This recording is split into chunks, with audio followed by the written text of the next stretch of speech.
Welcome વિદ્યાર્થી મિત્રો, geometrical optics for JEE and NEET session 9માં આજે આપણે પ્રિઝમ વિશે અભ્યાસ કરીશું. સૌથી પહેલાં તો પ્રિઝમ કોને કહેવાય? ધ્યાન આપજો. એક સમાંગ ઘન પારદર્શક માધ્યમ કે જે બે ત્રાસી સપાટીઓ વડે ઘેરાયેલ હોય તેને આપણે પ્રિઝમ કહીશું.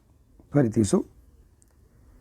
એક સમાંગ એટલે જે બધા જ બિંદુએ ગુણધર્મો સમાન હોય તો તેવું માધ્યમ, ઘન પારદર્શક માધ્યમ કે જે બે ત્રાસી સમતલ સપાટીઓ વડે ઘેરાયેલ હોય તેને પ્રિઝમ કહીશું. તો આ પણ એક પ્રિઝમ જ છે. આ પણ જ્યારે આની પણ ચર્ચા આપણે કરીએ તો આને પણ પ્રિઝમ લઈ શકીએ. પ્રિઝમ વડે થતું વક્રીભવન આપણે સમજીએ. તો પ્રિઝમ વડે થતા વક્રીભવનમાં સૌથી પહેલાં પ્રિઝમનો એની આ જે લંબચોરસ બાજુ છે એને લંબ રૂપે આપણે આવો આડછેદ લઈએ તો ત્રિકોણાકાર આડછેદ તમને દેખાશે.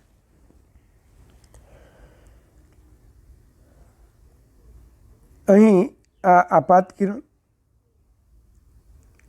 આ એક ખૂણે આપાત થાય છે. PQ સપાટી પર આપાત કિરણ આપાત થાય. આ એક રંગી પ્રકાશનું કિરણ છે જેનું અહીંથી વક્રીભવન થાય. R1 એ વક્રીભૂત કોણ છે. આ કિરણ જ્યારે બીજી સપાટી પર આપાત થાય ત્યારે બીજી સપાટીને દોરેલો લંબ N' સાથે આપાત કિરણે બનાવેલો ખૂણો R2 થશે અને ત્યારબાદ આ કિરણ એનું પ્રિઝમની બહાર નિર્ગમન થાય. આઈને આપાત કોણ કહીશું, ઈને નિર્ગમન કોણ કહીશું, એને પ્રિઝમનો વક્રીભવન કોણ અથવા પ્રિઝમ કોણ બોલીશું. જો પ્રિઝમનો તો આ કિરણ સીધું આમ ગયું હોત, પણ પ્રિઝમની હાજરીમાં કિરણ આટલું આ દિશામાં ગયું તો આ ડેલ્ટાને આપણે કહીશું વિચલન કોણ. યાદ રાખો, આ જ રીતે પહેલી સપાટી માટે વિચલન કોણ Δ1 અને બીજી સપાટી માટે વિચલન કોણ Δ2 થશે. તો PQ અને QR વક્રીભવનકારક સપાટીઓ છે. ખૂણા QPR બરાબર એને વક્રીભવન કોણ અથવા પ્રિઝમ કોણ કહે છે, જ્યાં A = R1 + R2. ડેલ્ટાને આપણે કહીશું વિચલન કોણ અને એક રંગી પ્રકાશના કિરણ માટે Δ = Δ1 + Δ2. તમે NCERTમાં ભણી જ ગયા કે Δ1 = આખો આ ખૂણો I થાય તો I - R1 અને Δ2 એટલે આ ખૂણો E થાય તો E - R2. તો I - R1 + E - R2 તો I + E - R1 + R2. Δ = I + E - A. ધ્યાન આપજો. જ્યારે પ્રકાશનું કિરણ બે ત્રાસી સપાટીઓમાંથી પસાર થાય છે ત્યારે આપણે પ્રિઝમના કન્સેપ્ટનો ઉપયોગ કરીએ છીએ. પણ જો બે સમાંતર સમતલ સપાટીઓમાંથી પસાર થાય તો ત્યારે આપણે ક્લાસ લેબનો જે લેટરલ શિફ્ટનો કન્સેપ્ટ હતો અથવા નોર્મલ શિફ્ટનો કન્સેપ્ટ હતો એનો ઉપયોગ કરી શકીએ. વિદ્યાર્થી મિત્રો, એક એક્ઝામ્પલ તરફ જઈએ. એક પ્રકાશનું કિરણ પ્રિઝમ કે જેનો વક્રીભવનાંક 1.5 છે તેની એક સપાટી પર 60° ખૂણે આપાત થાય છે. પ્રિઝમનો વક્રીભવન કોણ 60° છે તો નિર્ગમન કોણ અને વિચલન કોણ શોધો. શું બીજો કોઈ આપાત કોણ શક્ય છે કે જેના માટે આ જ વિચલન કોણ મળે? ચલો, તો AB સપાટીને દોરેલો લંબ, આપાત કિરણ, ચલો આ ખૂણો 60 જે આપણો આપાત કોણ છે. પ્રિઝમનો પ્રિઝમ કોણ 60 છે. તો સૌથી પહેલાં P બિંદુ પાસે સ્નેલનો નિયમ લાગુ પાડીએ. તો 1 × sin 60 = n × sin R1. ચલો, n એટલે પ્રિઝમનો વક્રીભવનાંક 1.5 તો √3/2 = 3/2 sin R1. તો sign R1 is equal two √3/3 1/√3. તો R1 તમને મળશે 35 ડિગ્રી 16 મિનિટ. હવે R1 plus R2 is equal to A આપણે હમણાં જ જોયું હતું. તો R1 આપણને મળી ગયા, એ ખબર છે. તો R2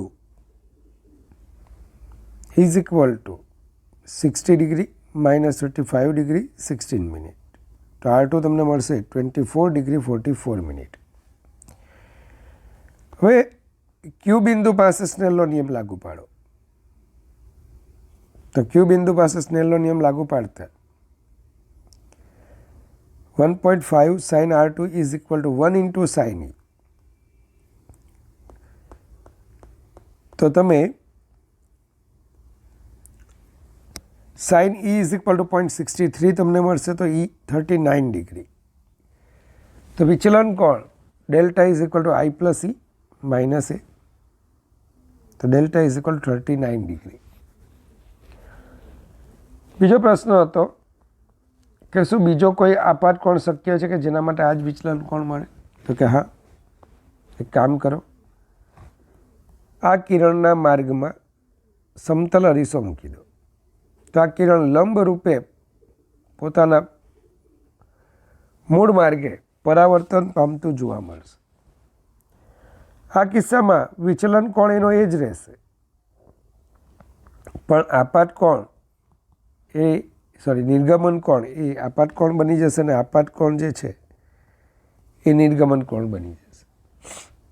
તો કિરણોની રિવર્સિબિલિટી પ્રતિવર્તિતાનો ગુણધર્મ સૂચવે છે કે વિચલન કોણ બંને વખત એક જ હોય, પણ કોઈક આપાત કોણ હોય તો તે વખતે બીજો નિર્ગમન કોણ, અથવા બીજાને આપાત કોણ ગણીએ તો પહેલો એ નિર્ગમન કોણ થાય. તો આપણે જવાબ શું લખીશું કે જો I અને E ને અદલ બદલ કરવામાં આવે તો વિચલન કોણ સમાન મળે છે. આમ I બરાબર 60 ડિગ્રી અને 39 ડિગ્રીના ખૂણા માટે સમાન વિચલન કોણ પ્રાપ્ત થાય છે. ચાલો એક એક્ઝામ્પલ છે. પ્રકાશનું કિરણ પ્રિઝમની એક સપાટી સાથે 60 અંશના ખૂણે આપાત થાય છે અને બીજી સપાટી પરથી નિર્ગમન પામે છે, ત્યારે 30 અંશનું કુલ વિચલન અનુભવે છે. સાબિત કરો કે નિર્ગમન પામતું કિરણ એ બીજી સપાટીને લંબ હોય છે. પ્રિઝમના ધ્રુવનો વક્રીભવનાંક પણ શોધો. પ્રિઝમ કોણ 30 ડિગ્રી છે.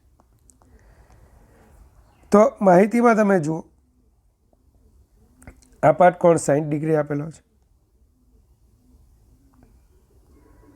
ચલો કુલ વિચલન 30 અંશનું આપેલું છે. તમારે સાબિત કરવાનું કીધું છે કે નિર્ગમન પામતું કિરણ બીજી સપાટીને લંબ હોય છે.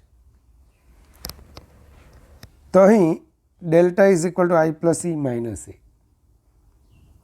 I is equal two 60 degree, delta 30 degree, A is equal two 30. 30 is equal two 60 plus E minus 30. તો E કેટલા આવશે? 0. તો આના પરથી તમને ખ્યાલ આવી જાય કે બીજી જે સપાટી છે ત્યાં નિર્ગમન કોણ 0 થયો, મતલબ કે કિરણ સપાટીને લંબ રૂપે જ નિર્ગમન પામે. તો અહીં નિર્ગમન કોણ આપણને કેવો મળે છે?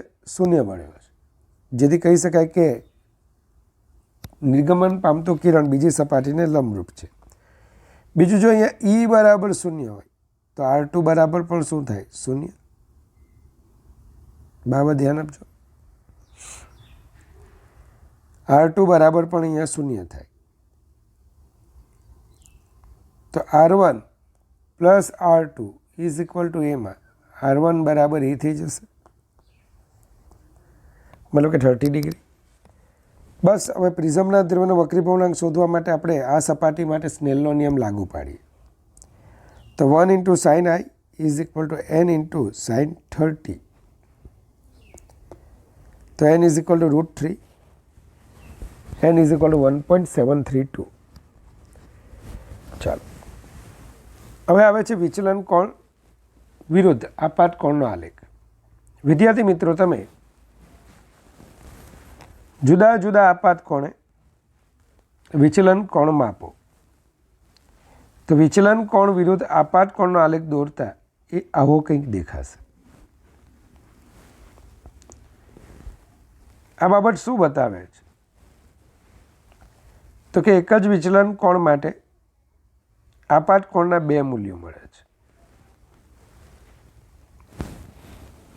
એક જ વિચલન કોણના મૂલ્ય માટે આપાત કોણના બે મૂલ્યો મળે છે. તો હમણાં જ મેં સમજાવ્યું મુજબ કોઈ એક ખૂણો આપાત કોણ હશે તો તે જ વખતે બીજો ખૂણો નિર્ગમન કોણ હશે, અથવા આને આપાત કોણ ગણીએ તો આ નિર્ગમન કોણ. તો આલેખ શું બતાવે છે કે ડેલ્ટાના કોઈ એક મૂલ્ય માટે આઈના બે મૂલ્યો મળે છે. તો કિરણોનો પ્રતિવર્તિતાના ગુણધર્મ પરથી કહી શકાય કે ડેલ્ટાના કોઈ ખાસ મૂલ્ય માટે કોઈ એક ખૂણાને આપાત કોણ તરીકે લેતા બીજો ખૂણો નિર્ગમન કોણ બને છે. ચાલો, જ્યારે ડેલ્ટા લઘુત્તમ બને છે ત્યારે આઈનું માત્ર એક જ મૂલ્ય મળે છે. જ્યારે આપણો ડેલ્ટા લઘુત્તમ બને ત્યારે આઈનું માત્ર એક મૂલ્ય મળે છે, જે આવું પણ દર્શાવે કે ત્યારે આઈ બરાબર શું થાય છે? ઈ. અને બીજું આલેખ ડેલ્ટા મિનિમમ અથવા આઈ બરાબર ઈને અનુલક્ષીને સમિત નથી, જમણી તરફ જતાં એ ધડતો જાય છે. જેમાં ઉપર જતો હતો તેને બદલે વધુ ને વધુ ધડતો જાય છે. તો આમ ધ્યાન આપજો, આ એક બહુ અગત્યનું પાસું છે. હવે જ્યારે લઘુત્તમ વિચલન કોણની સ્થિતિ આવે, જ્યારે લઘુત્તમ વિચલન કોણની સ્થિતિ આવે તો ત્યાં આપણે શું જોયું કે delta is equal to delta minimum થતું હતું અને ત્યારે આઈ બરાબર ઈ થતું હતું.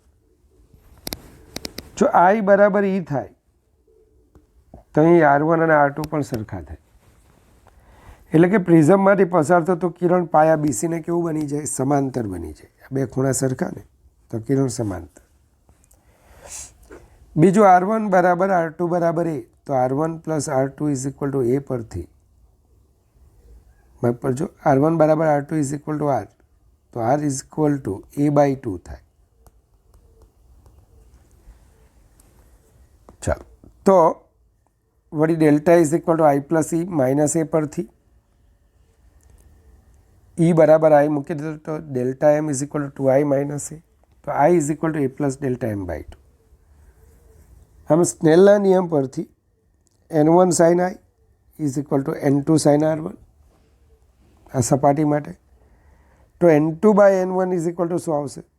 Sign a plus delta M/2 upon sine A/2. જો N1 બરાબર 1 બહારનું માધ્યમ હવા હોય અને પ્રિઝમના દ્રવ્યનો વક્રીભવનાંક n હોય તો આપણું આ સૂત્ર કેવું બનશે? n is equal to sine a plus delta M/2 upon sine A/2. તો આ થિયરીના અનુરૂપ વિદ્યાર્થી મિત્રો એક્ઝામ્પલ આપણે જોઈએ. ચલો ધ્યાન આપજો. એક પ્રકાશનું કિરણ 49 ડિગ્રીના ખૂણે સમબાજુ પ્રિઝમ પર આપાત થાય છે.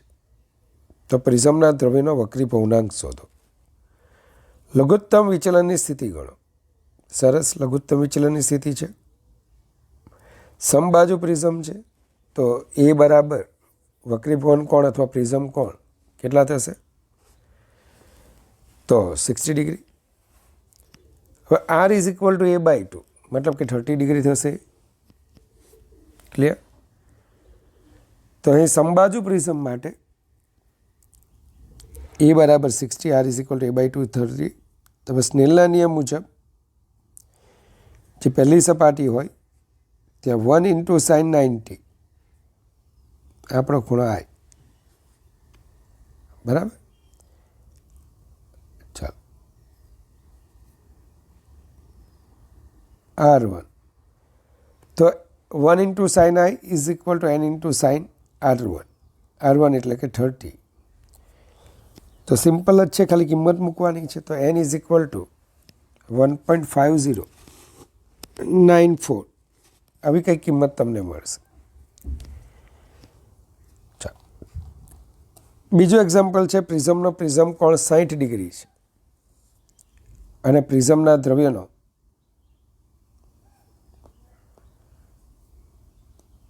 વક્રીભવનાંક 1.632 છે. તો લઘુત્તમ વિચલન કોણ શોધો. તો પ્રિઝમ કોણ એ આપ્યો છે, વક્રીભવનાંક આપેલો છે, તો લઘુત્તમ વિચલન પૂછેલું છે. બહુ સિમ્પલ છે. n બરાબર 1.632 sin a plus delta m by 2 upon sin a by 2. ચલો 60 degree plus delta m by 2 sin 60 degree by 2. તો sin 60 degree plus delta m by 2 is equal to 1.632 sin 30 એટલે કે 0.5. તો 60 degree sin 60 degree plus delta m by 2 is equal to 0.816 અને natural sine પરથી 54 degree 42 minute. તો delta m is equal two 49 degree 27 minute. તમને આવું પરિણામ જોવા મળશે. ચલો, તો પ્રિઝમ માટેની કેટલીક શરતો છે ધ્યાનમાં લેવા જેવી છે. જ્યારે પ્રકાશનું કિરણ જ્યાં બીસી સપાટી છે, ચાલો ધ્યાન આપજો,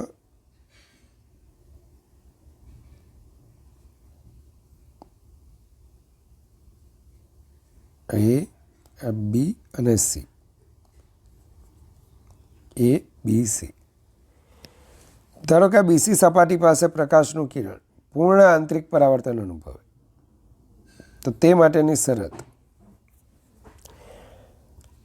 કોના સ્વરૂપમાં શરત આપવાની છે? પ્રિઝમ કોણ એ અને ક્રાંતિકોણ સી વચ્ચેનો સંબંધ આપવાનો છે. શું થાય છે? બીસી સપાટી પાસે જે પણ અહીંયા કિરણ દાખલ થાય, જે પણ કિરણ દાખલ થાય એ બીસી સપાટી પાસે શું અનુભવે છે? પૂર્ણ આંતરિક પરાવર્તન. તો તે માટે એ અને ક્રાંતિકોણ સી વચ્ચેનો આપણે સંબંધ શોધવાનો છે. ચલો, શું વિચારશો? તો સૌથી પહેલાં આપણે બીસી સપાટીને જોઈએ. પૂર્ણ આંતરિક પરાવર્તન થાય તે માટે R2નું મહત્તમ મૂલ્ય, એકચ્યુઅલી મિનિમમ મૂલ્ય, ગ્રેટર ધેન સી થવું જોઈએ. કે R2નું ઓછામાં ઓછું મૂલ્ય સી જેટલું કે એની કરતાં વધારે હોવું જોઈએ. તો R2 minimum greater than C. તો આપણે જાણીએ છીએ કે E is equal to R1 plus R2. જો R2 મિનિમમ બને તો R1 મેક્સિમમ થવું જોઈએ. તો R1નું મેક્સિમમ મૂલ્ય કેટલું થાય? બરાબર. તો R1 મેક્સિમમ થાય તે માટે I પણ મેક્સિમમ થવું જોઈએ. બરાબર જોજો. ફરીથી પૂર્ણ આંતરિક પરાવર્તન થાય તે માટે R2નું મિનિમમ મૂલ્ય, દરેક કિરણો જેટલા પણ દાખલ થાય પૂર્ણ આંતરિક પરાવર્તન અનુભવે, તો R2 એનું લઘુત્તમ મૂલ્ય સી કરતાં મોટું હોવું જોઈએ. હવે A is equal to R1 plus R2. જો R2 મિનિમમ થાય તો R1 મેક્સિમમ થવું જોઈએ. અને R1ને મેક્સિમમ કરવા હોય તો આઈને મેક્સિમમ કરવા પડે. અને આઈનું મહત્તમ મૂલ્ય કેટલું છે? 90 ડિગ્રી. બસ કામ થઈ ગયું આપણું. તો એનો મતલબ કે જો I બરાબર I મેક્સિમમ 90 ડિગ્રી થાય તો R1 મેક્સિમમ એ સી થઈ જાય, ક્રાંતિકોણ થઈ જાય. આ ક્રાંતિકોણ થઈ જાય. ચાલો, તો R2 maximum is equal to A minus C, કારણ કે A is equal to R1 plus R2. ચલો, એકમાં પાછા આવી જાઓ, એક પર પાછા આવી જાઓ, એ મને માફ કરજો. R2 મિનિમમ છે તો A minus C greater than C થાય, તો એ ગ્રેટર દેન 2C થાય. આમ એ ગ્રેટર દેન 2C થાય ત્યારે પ્રિઝમમાં દાખલ થતા બધા જ કિરણો બીજી સપાટી પરથી પરાવર્તન પામશે. બીજી સપાટી પરથી પરાવર્તન પામશે. ધ્યાન આપજો.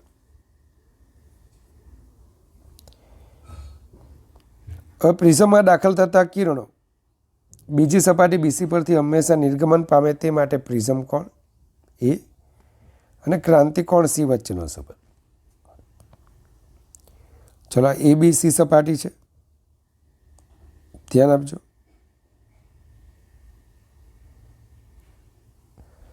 આ ABC સપાટી માટે જેટલા કિરણ દાખલ થાય એમણે ફરજિયાત બહાર આવવાનું છે. એમણે શું ફરજિયાત બહાર આવવાનું છે, ધ્યાન આપજો.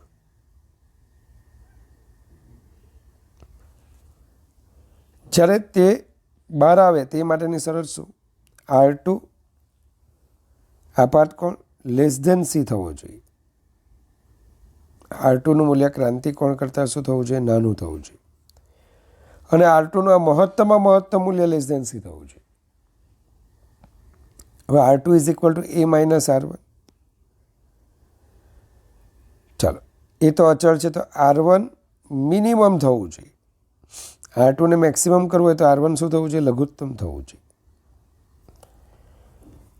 R1 ને લઘુત્તમ બનાવવો હોય તો I ને લઘુત્તમ બનાવો. તો I નું લઘુત્તમમાં લઘુત્તમ મૂલ્ય કેટલું? 0. તો એનો મતલબ કે I બરાબર 0 થાય ત્યારે R1 મિનિમમ પણ 0. તો A c થશે. આમ A < C થાય ત્યારે પ્રિઝમમાં દાખલ થતા કિરણો બીજી સપાટી પરથી હંમેશા નિર્ગમન પામશે. હવે જો 2C greater than or equal to 2C is greater than or equal to, check કરજો, A greater than C થાય ત્યારે આપાત કોણના મૂલ્યના આધારે કિરણો બીજી સપાટી પરથી શું અનુભવશે? પરાવર્તન કે વક્રીભવન અનુભવશે. A c છે અને પેલા આગલા ઘટનામાં A greater than 2C છે. તો એનો મતલબ કે 2C કરતાં નાના અને C કરતાં મોટા, 2C કરતાં નાના અને C કરતાં મોટા પ્રિઝમ કોણ માટે શું થશે? તો પ્રિઝમમાં દાખલ થયેલા કિરણો આપાત કોણ કેટલો છે એને આધારે બીજી સપાટી પરથી પરાવર્તન કે વક્રીભવન અનુભવશે. વિદ્યાર્થી મિત્રો, બીજું આપ્યું છે ડેલ્ટા મેક્સિમમ માટેની શરત. અત્યાર સુધી ડેલ્ટા મિનિમમ તો આપણે જોયું, પણ ડેલ્ટા મેક્સિમમ ક્યારે બને? મહત્તમ વિચલન કોણ ક્યારે બને? તો ધ્યાન આપજો. મહત્તમ વિચલન કોણ માટે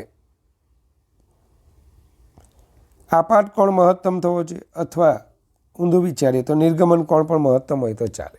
આ વખતે શું થશે? વિચલન કોણ મહત્તમ થશે. ધારો કે આ આપણું આપાત કિરણ છે, જેને આપણે કહીશું ગ્રેઝિંગ ઇન્સિડન્સ, મતલબ કે સપાટીને સમાંતર આપણે કિરણ આપાત કર્યું છે. હવે ધ્યાન આપજો, આ કિરણ જ્યારે સપાટીને સમાંતરે તમે આપાત કરો છો, અહીંયા ક્રાંતિકોણ જેટલા ખૂણા વળશે અને પછી બીજી સપાટીમાંથી નિર્ગમન પામશે. સૌથી પહેલાં આપણે આ સપાટી માટે વિચારી તો n × sin R2 is equal to 1, બારનું માધ્યમ મેં 1 લીધું છે, sin E. શું આવશે અહીંયા? sin E. તો E is equal to sin inverse n sin A - C. હવે ડેલ્ટાનું મોટામાં મોટું મૂલ્ય I + E - E પણ છે. તો delta maximum is equal to શું આવશે? ધ્યાન આપજો, 90 plus sine inverse n plus sine A - C minus A, કે આઈનું મોટામાં મોટું આપણે મૂલ્ય કેટલું લીધું છે અહીંયા? 90 ડિગ્રી. ધ્યાન આપજો. ફરીથી ખ્યાલ ન આવ્યો હોય તો જોઈ લો કે આપણે આઈ બરાબર અહીંયા કેટલા લીધા છે 90 ડિગ્રી. ઈની વેલ્યુ શું મળી? Sine inverse n in the bracket sine a minus c. ચલો એક્ઝામ્પલ છે 60° પ્રિઝમ કોણ અને એન બરાબર 1.5 વક્રી ભવનાંક ધરાવતા પ્રિઝમ માટે લઘુત્તમ વિચલન કોણ અને મહત્તમ વિચલન કોણના મૂલ્યો શોધો. ચલો લઘુત્તમ વિચલન કોણનું સૂત્ર n is equal to sine a plus delta m by 2 upon sine a by 2. n is equal to 1.5 સાઇન 60 degree plus delta m by 2 sine 60 degree by 2. ચલો સાદું રૂપ આપણે આપીએ તો sine 60 degree plus delta m by 2 is equal to 1.5 into 0.5 તો delta m 37 degree. મહત્તમ વિચલન માટે આપાત કોણ 90 ડિગ્રી અથવા નિર્ગમનનો કોણ 90 ડિગ્રી લો તો પણ ચાલે. તો જ્યારે આઈ બરાબર 90 ડિગ્રી હોય ત્યારે પ્રિઝમ માટે વિચલન કોણ મહત્તમ બને છે. તો હવે એબી સપાટી માટે સ્નેલના નિયમ પરથી 1 into sine 90 is equal to n into sine r1. Sine 91 is equal to 1.5 into sine r1. તો sign r1 is equal two 2/3. ચાલો તો સાઇન r1 પરથી તમે r1 42 ડિગ્રી મળશે. હવે A is equal to r1 plus r2 તો r2 is equal to 18 degree. ખાલી step જ યાદ રાખવાના છે વિદ્યાર્થી મિત્રો. હવે એસી સપાટી માટે સ્નેલના નિયમને વાપરો તો 1 into sine e is equal to n into sine r2. તેના પરથી e 28 ડિગ્રી મળશે અને વિચલન મહત્તમ વિચલન delta maximum is equal to I plus E minus તો 58 ડિગ્રીનું મળશે. ચાલો તો હવે નાના પ્રિઝમ માટે પ્રિઝમ વિચલન કોણ આપણો છેલ્લો ટોપિક છે. તો જ્યારે પ્રિઝમ નાનો હોય, નાનો પ્રિઝમ કોણ હોય એ ખૂબ નાનો હોય તો સ્વાભાવિક છે કે તે સંજોગોમાં r1 અને r2 નાના બનશે because A is equal to r1 plus r2. એ વખતે આઈ અને ઈ પણ નાના બનશે. જો પ્રિઝમ કોણ નાનો હોય તો હવે એ બી સપાટી માટે સ્નેલનો નિયમ લાગુ પાડો. 1 sine I is equal to n sine r1. પણ સાઇન આઈ અને સાઇન r1 અનુક્રમે સ્મોલ આઈ અને r1 તમે લખી શકશો કારણ કે ખૂણા નાના છે. આ જ રીતે એસી સપાટી માટે સ્નેલનો નિયમ લાગુ પાડો તો n into sine r2 is equal to 1 into sine e. તો e is equal to n r2. આમ વિચલન કોણ delta is equal to I plus E minus A. ચલો I is equal to nr1, E is equal to nr2. तो delta is equal to n in the bracket r1 plus r2 minus a. तो delta is equal to na minus a. अथवा delta is equal to a into n minus 1. तो આ જે સમીકરણ છે ફક્ત નાના પ્રિઝમ કોણ ધરાવતા પ્રિઝમ માટે જ સાચું છે. હવે વિદ્યાર્થી મિત્રો આની સાથે આપણે પ્રિઝમની મિકેનિઝમ બધી પૂરી થઈ. પ્રકાશીય ઘટનાઓ અને ખાસ કરીને લેન્સ નેક્સ્ટ સેશનમાં આપણે ભણીશું. તો ભગવાન પાસે તમારા માટે અનંત આશીર્વાદોની હું માંગણી કરું છું. ભગવાન તમારી કારકિર્દીને ખૂબ જ ચમકાવે, તમને સદાય હસતા રાખે. Good bye, take care, God bless you infinitely all my students.